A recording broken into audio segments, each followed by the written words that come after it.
Şimdi evet geldim. Uy. Bir adet yoğurt, bir adet bisküvi. Bisküvi.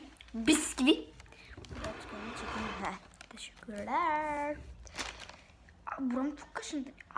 Acıyor da. Tamam neyse şimdi bisküvi deneyeceğiz. Ama nasıl bir bisküvi? Bisküvi gibi bisküvi. Ay şu kırıkları mı alsam? Neyse tamam şu kırığı deneyelim. Şöyle bir bisküvi. Bisküvi içinde çikolata var. Şimdi bandırıyorsunuz, şöyle bir göstereyim. Yoğurta bu arkadaşlar, bunu iftar diyorum. Oruçluyken lütfen izlemeyin çünkü oluyor.